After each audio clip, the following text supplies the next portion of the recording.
आकांक्षा हूँ और हम सबको पता है कि पूरा देश, पूरी दुनिया कोविड के पैंडेमिक से जूझ रही है और अब इंडिया में मई 2021 से 18 ईयर्स के ऊपर के जितने भी लोग हैं उनका वैक्सीनेशन स्टार्ट होने वाला है। तो अब हमारे पास बहुत सारे ऐसे कॉल आते हैं, मैसेजेस आते हैं उन मदर्स के जो ब्रेस्ट फीड कर रही हैं। उनको ये जानना होता है कि ब्रेस्ट फीड करते समय कोविड वैक्सीन सेफ है या नहीं है। तो देखिए, जितने भी इंटरनेशनल गाइडलाइंस हैं गाइनी ऑप्स के, चाहे वो अमेरिका का हो, इंटरनेशनल गाइडलाइन हो, सीडीसी का हो या फिर जो इंटरनेशनल कमेटी है वैक्सीन की, उन सब के हिसाब से लैक्टेटिंग मदर्स को अनलेस अनटिल आपको कोई और बड़ा कोई कॉम्प्लिकेशन हो, आप कोविड का वैक्सीन लगवा सकते हैं। बाकी जो रिस्क फैक्टर्स हैं जो जनरल पॉपुलेशन में हैं, जिनमें हम थोड़ा सा अलर्ट रहते हैं, जैसे किसी को डायबिटीज़ है, हार्ट डिजीज़ है, COPD है, एस्थमा है, तो उन सब में ऑब्वियसली आपको डॉक्टर की सलाह लेनी है। अदरवाइज ये सारे गाइडलाइंस के हिसाब से लैक्टेटिंग मदर्स में कोविड वैक्सीन लगवा सकते हैं। तो देखिए, इंडिया में जो 2 वैक्सीन है, कोवैक्सीन और कोविशील्ड। कोवैक्सीन जो है वो डेड वायरस से बना हुआ है।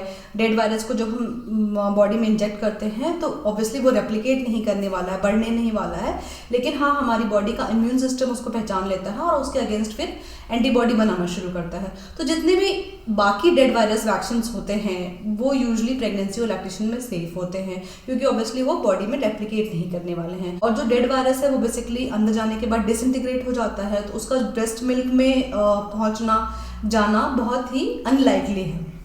वैसे ही जो कोविशील्ड है वो basically weekend form of adenovirus से बना हुआ है, इनएक्टिवेटेड फॉर्म ऑफ एडिनोवायरस से बना हुआ है। एडिनोवायरस जो है वो कॉमन कोल्ड वाला वायरस होता है। इस इनएक्टिवेटेड वायरस को थोड़ा सा जेनेटिकली मॉडिफाई किया गया है कोरोना वायरस के जैसा बनाने का, और इसलिए जब वो बॉडी में जाता है तो कोरोना वायरस के अगेंस्ट एंटीबॉडी प्रोड्यूस करता है।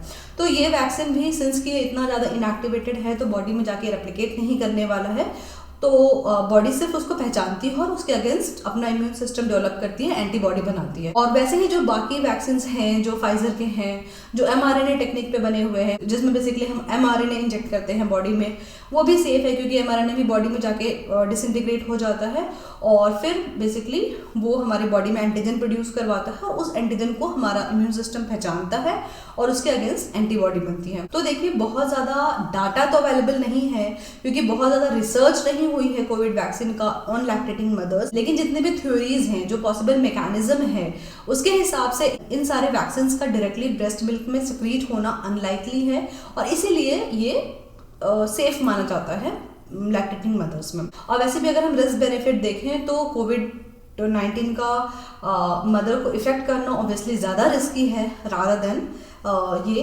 वैक्सीन लगवाना। इनफैक्ट कुछ जो लिमिटेड स्टडीज़ हैं उसमें ये देखा गया कि जब मदर को ये वैक्सीन लगा तो उसके 2 to 3 वीक्स के बाद बहुत सारा एंटी-सार्स एंटीबॉडी बनना शुरू हो गया मदर के बॉडी में, और वो एंटीबॉडी जो है, वो IgE एंटीबॉडी जो है वो बेसिकली ब्रेस्ट मिल्क में सिक्रीट होता है। तो इसलिए जब वो एंटीबॉडी ब्रेस्ट मिल्क में सिक्रीट होता है तो बेसिकली वो आपके बच्चे को भी मिलेगा, तो आपका बच्चा भी पैसिवली इम्यूनाइज हो जाएगा कोरोना वायरस के लिए और सेफ हो जाएगा। इसलिए मेरे हिसाब से ये सारे गाइडलाइंस को देखते हुए लैक्टेटिंग मदर्स को अपना वैक्सीनेशन करा लेना चाहिए। आप किसी की बातों में, अफवाहों में, भ्रम में ना आए और अपने दोनों डोजेस को टाइम से लगवा लें ताकि माँ और बच्चा दोनों सेफ रहें।